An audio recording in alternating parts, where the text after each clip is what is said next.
Goedemiddag en welkom bij Doch het Vaddien Dwarp. Deze week worden de uitsturingen verzwargen vanuit Bantegea. Wij staan hier bij Sociaal Cultureel Centrum De Pomp. Het dwarpshuis waar een protter van de Bantegeerste verenigingen gebruik van maatje. Dat dit Lietse dwarpke een rijk verenigingsleven had, hopen wij hem deze week zien te laten. Het belooft een gevarieerd programma te worden. Ja, Sandra, en we hebben prachtig mooi waar bij. De zin is kind, het liggen van de morgen nog een beetje oors. Maar inderdaad, een gevarieerd programma. We hebben de jeugd erin, de wat oudere jeugd, de basisscholen. En een vereniging natuurlijk, die het nodige zien. En we hebben in het programma een heel wat vreemd figuur, maar een vreemde kleur. Maar daar komen we later wel op waarom. Sandra, wat gaan we nou doen? Ja, elke dag wordt er koken voor speciale gasten. Jood binnen die gasten memmen van 2 topsporters. Allereerst Liesje Knecht, mem van shorttrekker Shinky Knecht. Ten tweede mevrouw Thomas, Ali Thomas, de mem van hutriedster Annemarie Thomas. En Jan, dat is Jood onze kok. Vertel eens even, wat giest u Jood meidje? Ik heb Jood een carbonade meidje, daarbij rozemarijnen appeltjes en een Chinese kool, groenteschotel. En ja, dat is het eigenlijk. Nou, dat klinkt alvast hartstikke goed, Jan. Sis, wat doe je in je dagelijks leven? Bist u ook kok? Ik ben in het verleden ben kok geweest, maar ik ben de laatste 14 jaar bij de uitbater van Café de Oude Wijntje in Bantegea. En omdat ik kok geweest ben, had ze me vragen om dit te verzorgen. En kerst de gasten die we Jood ontvangen? Liesje Knecht is mijn buurvrouw en Ali Thomas, die ken ik de gang vroeger wel maar naar de sportscholen. Oh, dus ik denk dat is wel aardig geweest wat hun smaak is. Dat zal wel lukken. Hartstikke mooi. Jan, wij komen letter nou weer even bij die terug om te zien hoe het ervoor stiert. Wij gaan nou eerst naar het waarberjocht door de leerlingen van groep 8 van de basisscholen. Wij binnen van groep 8 van basisschool De Rijnbogen en zullen hem deze weken van het Waarbrocht verzien. Dit is Marleen en ik ben Renske. Mij het Waarbrocht vertiest die tjien maaien. Dus heid en de orenboeren binnen gek in de kop. Het grienige hes van band gegroeid ontiegelijke hut. Ze moeten weer menen. Tieten eten is er net. Maar hij zal straks van een potje bier lessen. Ik hoop dat het waar wat goed bloedt. Er moet nog een peerbunder aan. Dit wie is Waarbrocht voor Jood. We zeggen van nou, goeie.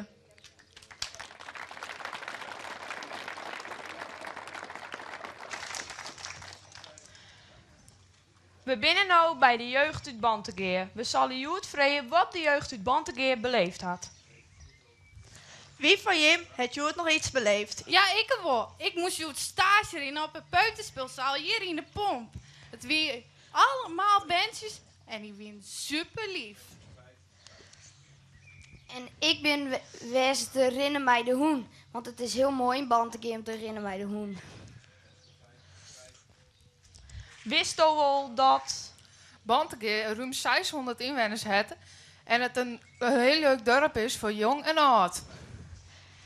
Is er van hier ik nog die de groeten aan iemand wil? Ja, ik wil de groeten wel aan Haaien doen. Want Haaien die maakt altijd de dorpskin, de strutten en de job. En als Sinterklaas komt, dan maak ik dit plein ik nog skin. Tot zover de jeugd. We zullen mooi weten wat de jeugd te vertellen had. Ja, nou die jeugd die zeggen we dus morgen weer om, maar de morgen daarop, ik werd dus elke dag dit item. Nou, inmiddels hebben we plak nog meer in het midden, al je band, maar skiller zonder. Gina Heisma, die zal een hele lietse skillerclinic, Jan. Voordat ik wat verder vertel over de Eastclub, wil ik eerst nog wat oorskwiet. Hier achter mij, hier is een foto, een blauwdruk. Ja, blauwdruk, kunst, moet ik het eigenlijk nemen. Je zegt hier het e-mailadres info@bantega.net. Het is iedereen die kennen wat dwan op deze foto. Mooi inlijsten. Aan het eind van de week zeggen we wat dat opbracht heeft. En wie weet helpt het dus nog wat in de bestrijding van de onkosten. Nou, de skillerclinic die is al in volle gang.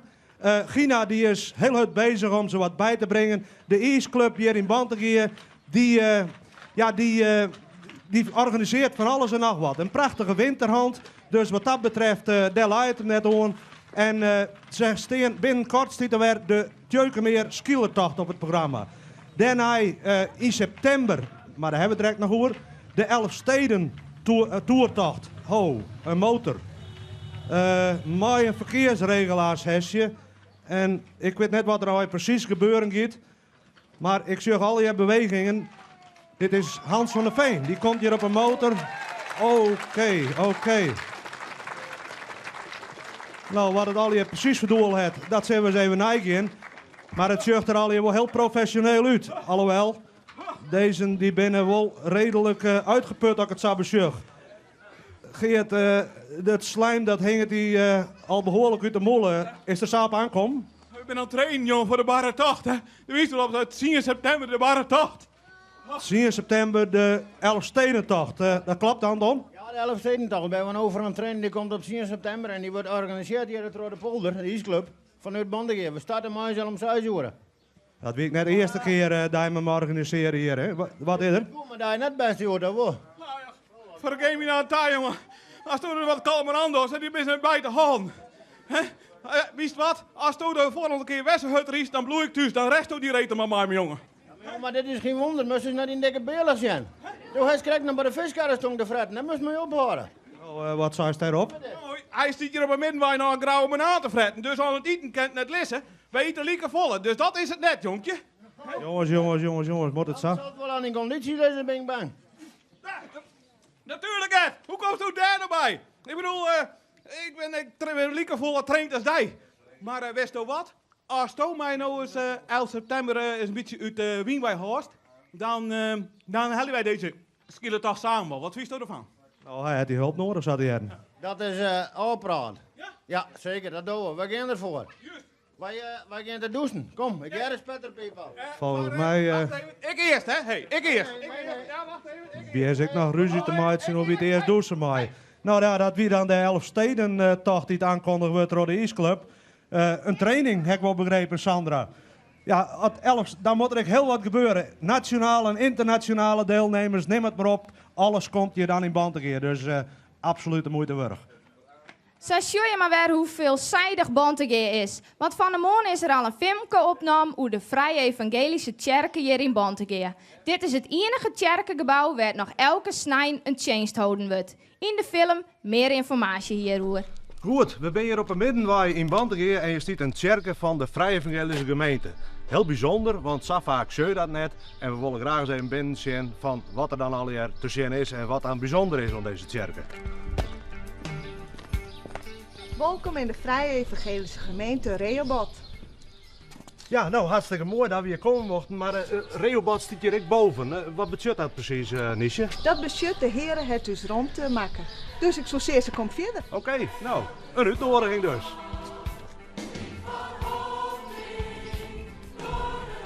We staan hier bij een heel mooi schilderij. Niesje, wat is de betekenis hiervan? Zo'n 134 jaar geleden kwamen zo'n 8 gezinnen bij elkaar in dit huisje van mijn oorpa en Beppe. Ze hebben toen eerst een kerkje aan de Bonsleert en in 1947 is deze kerk gebouwd. In 1916 is de naam Vrije Evangelische Gemeente officieel verslijn. Dus in 2016 bestaan we 100 jaar. Ja. En toen later is deze kerk gebouwd. Ja. Daar zit je hem al sinds wanneer in? Jochtjes. Bijzondere dingen, kind tijdens het eerst, het dopen onder andere? Ja, we hebben hier geen bennendoop, we hebben hier opdroegen. En we hebben hier volwassendoop. Als men bewuste keuze maakt dat de Heer Jezus voor die stoorn is, kan je doopt worden via onderdompeling of door besprenkeling. Ja, dat is heel bijzonder. Dat kom je net in alle kerken zien, dat klopt. Moeite in het Sint-Burgertijd om de mensen wat vers te houden. Wat doe je hem er al hier voor, met activiteiten en dergelijke? We hebben hier huiskringen, die komen 1 keer in de 3 weken bij elkaar. We hebben senioren, dat is 1 keer in de 2 maanden en die komen achter in het kerken bij elkaar. En we hebben bibelstudies in de wintermaanden.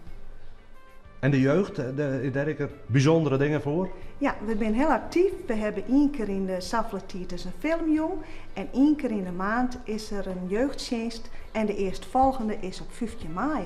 Nou Liesje, hartstikke mooi dat we hier even binnen zijn konden. De meesten weten er misschien ook correct een beetje meer van. Dus hartstikke bedankt dat we dat koer, dat je er een mooi werken hebt en ik ga er nog even terug. Oh, graag gedaan. Oké. Ontje. Ja, doei hè, ontje. Doei. Ja, en dat wie dus het filmpje van deze dag over de Vrije Evangelische Kerk dit jaar in Bantegem staat.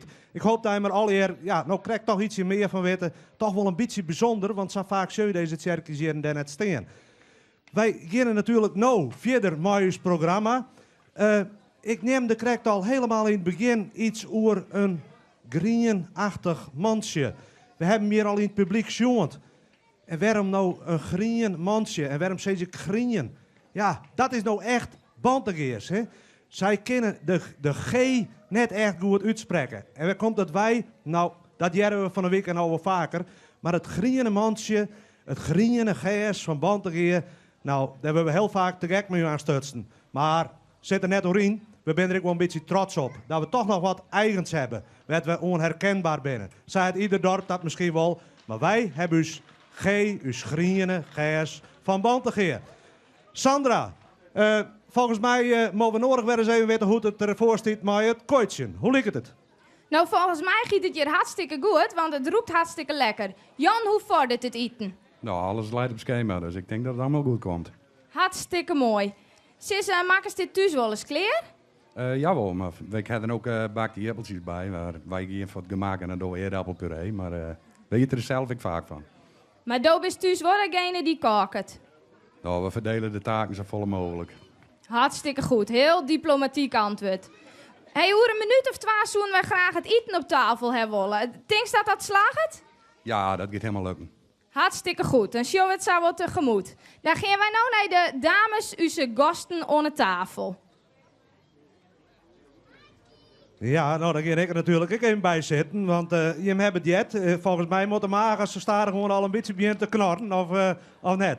Nou, Sandra, du hebt het al eerder gezegd. We zitten hier zelfs bij twee eigenlijk best hele bijzondere mem. De mem van Annemarie en naast hij de mem van Sjenkie Knecht.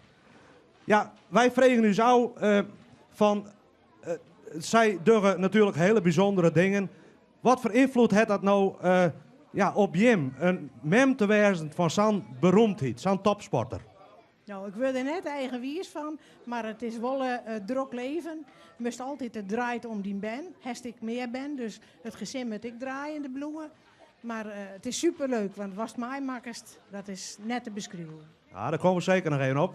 Liesje, wat betekent dat nou? Mem wezen van? Nou ja, het is een topspatter, dus hij moet op iets niet hebben, maar het giet bij ons allemaal gewoon terug. En er zijn geen bepaalde dingen wat gebeuren moet, het draait allemaal gewoon terug. Maar het kind vanzelfs net missen dat, ja, er moet zoveel gebeuren. Want Sjenkie die is nou goede 20, 21, hoe oud is hij nou? 21. 21, hij heeft nou zelf een rijbewijs, maar daar heeft er vast heel wat mee oudrijden moeten. Ik heb er heel wat mee oudrijden moeten, ja. Eerst 2 keer in de week, 3 keer en toen 4 keer. Maar toen ik de brommer ging, ging ik zelf op de brommer, bracht ik 1 keer in de week de tas heen en hel hem op het einde van de week weer op. Okay. Sure, dat scheelt dan al een hoop in de riederij, hè, als ze zelf een brommerke hebben. Wanneer binnen ze eigenlijk begon met het schaatsen? Zie je dat er al betiet in? Nee, Sjenkie wie jong toen hij begon. En is hij eigenlijk gelijk met shorttrack begon. Dus. Oké, en hoe wie dat bij Annemarie? Annemarie wie 11 op Squallen en toen die is een wedstrijd. En dan zei ze, oh dat famke het talent, die mum op een schaatsclub dwaan. Dus vandaar is zij begonnen. Wie ontdekte dat talent? Ja, Ian op Squallen. Die man die stiert daar in het publiek, Bouke de Vries, die zei het toen een keer, geloof ik. En, hun ben wie en ik op het schaatsclub Rutten. En wij zien het op een Lindiek in je trainen. En dan wie Rutten in het bos de teksten bij te trainen. En welke prijzen heeft Sjenkie tot nu toe al behellen? Nou, bij de pupillen heeft hij al heel veel prijzen hellen. Maar wat toch het meest indruk maken heeft, is met het hele team dit jaar Europees kampioen. En op de World Cup hebben ze goud hellen met de uitlassing. En een zilveren medaille op de World Cups. Dat was toch wel het belangrijkste. Dus. Liesje, want ik vraag me al, de neemt nou een paar buitenlandse toernooien en ook grote prijzen. Dan heeft zelf vast ook wel in het buitenland geweest daarbij. Nou, ik ben alleen nog in Dresden geweest en in Italië. En dat was al heel mooi om daarbij te wezen. Dus ach, je kan altijd wel mij gaan, maar hij redt het zonder mij wel, hè? Ja, vast wel. Hij redt hem ik wel zonder zijn mem. Ali, ging jou wel altijd mee Annemarie? Nou, meestal wel, ja. En wij hebben een hele mooie wedstrijden gedaan. We hebben 4 keer of 3 keer de Olympische Spelen meemaken. Nou, dan ga je naar Japan.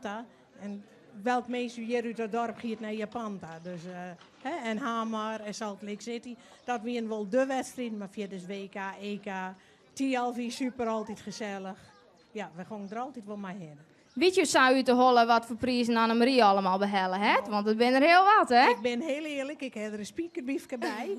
Maar haar tijden wie in Jontje 94, 95 en 96, hier is echt haar top. Toen is ze dus 4 keer Nederlands kampioen allround worden. Ze is Nederlands kampioen sprint geweest. WK per afstand die 96. Hier is ze op de 1000 en de 1500 meter goud. Dat weer de eerste keer per afstand. Nou, dan is hij hier hartstikke goed huldigen door de eerste club Bantegje. En groot bord in de tuin gaan en de Orendijs kwam ze weg, want hier ze de 1500 won. En wat weer dat geval, toen weer we thuis en dan zie ik met trendjes voor de televisie. Ik zei, dit gebeurt me nooit weer. Nee, dat kan ik me voorstellen. Dan moest er natuurlijk worsteling bij wezen. Nee, een hele erelijst. Safir is Schenkie natuurlijk nog net, maar zijn eerste Olympische Spelen had er natuurlijk al meemaken. Ja, die had hij inderdaad al meemaken. En hadden we die wel heel gewoon nuchter onder. Hij zei, ach, het is gewoon een wedstrijd en krijg ze rieden zoals. Maar toen hij thuis kwam, toen bleek het toch wel even een beetje iets oors te wijzen, zei hij. Ja, dat kan ik me heel goed voorstellen. Hey, topsport, dat beheerst natuurlijk al dan echt van jong zo oud. In ieder geval het leven van die band. Want ze moeten er een heleboel van litten. Maar daarnaast... Ja, er gaat natuurlijk, er gebeurt heel wat. En hoe zit het dan met een maatschappelijke carrière? Wordt er toch tijdens die topsportcarrière of hoe werkt het ook? Ja, daar worden zij goed in begeleid door de KNSB en de Olympische Sport. Die rekent erbij dat ze het goed terug leren. En daar kan ze dus hulp bij krijgen, dat wordt alle hier voor regelen. Maar u is Annemarie weer wat te vieren fluiten, dus die denkt het komt wel. Nou, ze heeft het nou ook wel goed. Het hindert haar niks dat ze net alle diploma's heeft. Maar er wordt op het ogenblik goed acht op, jong, dat de band terug leren kennen. Ja, zeker. Nou, ik denk dat verlies je op misschien een beetje een andere situatie, omdat ik wel eens hoe Schenkie van het al je hobby's, maar daar wil er eigenlijk ook nog wat meer mee. Nou ja, Schenkie die giet gewoon een skallen en die heeft al 2-3 keer zijn diploma halen en hij leert nou nog steeds terug. Dus en hij vindt het zelf geweldig om het dan aan de vrije tijd net op een bank te zitten met de laptop, maar gewoon lekker in het hak bezig wezen. Ja, intussen stiet je wat voor u. Sandra Dohest, die had wat er op bord lijkt. Ja, het is een carbonaatje, maar eerpeltjes en salade, het is heel wat. Hoe liekt het, Liesje? Nou, het ziet er goed uit. Dus als het nou nog niet net, het zou wel goed zijn. Dan moet het vanzelf net zo wezen dat van je neus bijhellen wordt. Volgens mij wie de bedoeling dat dit voor Liesje wie. Misschien dat sto letter in de week nog aan bod komst hier aan de tafel. Ik denk het ik haast wel. Ja, hij zet in ieder geval weer af.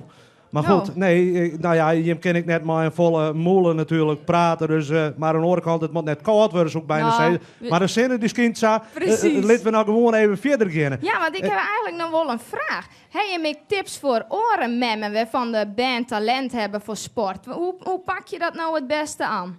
Nou, als het band zelf graag sporten wil, dan moet je gewoon zijn eigen gang inletten en net poezen en net... Nou ja, als je 1 keer trainen wil, traint 1 keer. En degene die 5 keer trainen wil, die traint wel 5 keer. Maar je moet het beslist net pushen.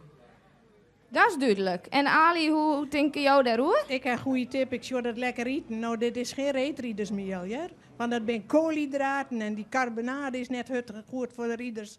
Dus het eten is heel belangrijk. Ze gaan heel weinig uit. Als zij uitgaan, dan gaan ze net aan de drank en dan is het 10 uur bed. Nou, dat willen alle ben om 16 uur, dan 18, dan houdt het wel op. En dan zijn ze beginnen met sport en dan die het houden ze op. Maar als je er echt voor vielen, dan zet je terug. Dat je in Annemarie wel 14 uur topsport, dus het kan wel. Want Liesje die zei krijgt van, en ik denk wel een hele belangrijke opmerking, van pushen, nou ja, natuurlijk altijd wel op een bepaalde manier, je moet het ondersteunen. Maar het was je moet zeker achter de broek zitten dat ze mutten en dit mut en dat mut, want dan wordt het een verplichting. Het Annemarie wel eens zo'n tijd in hand dat ze dacht van, nou, hoe ging je hem daarmee om? Ja, dat hebben wij gehad. Ze stonden een keer op de ijsbaan en toen rijden de redenstuurs. Nou, dat is 1 keer, het gebeurt je nooit weer. En als je er wat verzezen, dan kan je het beter net wat, want daar heeft ze van leren. En zo zijn er wel meer dingen op te nemen. Je moet ze mooi geweuren laten, de trainers zijn baas en dan ben je als mem zijn, dan steen je aan de zijlijn. Nou, ik denk hele nuttige tips.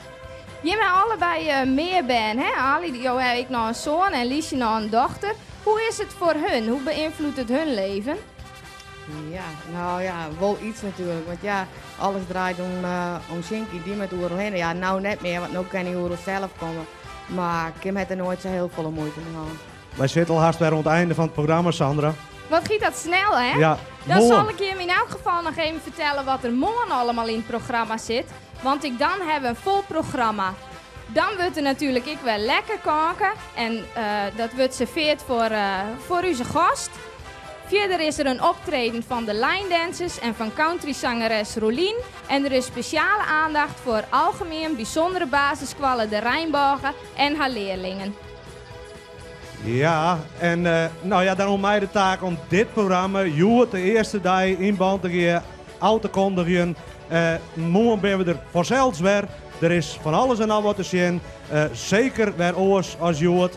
Uw verste items. En ik zou zeggen, ontzien, tot morgen, zorg vooral weer. Dag.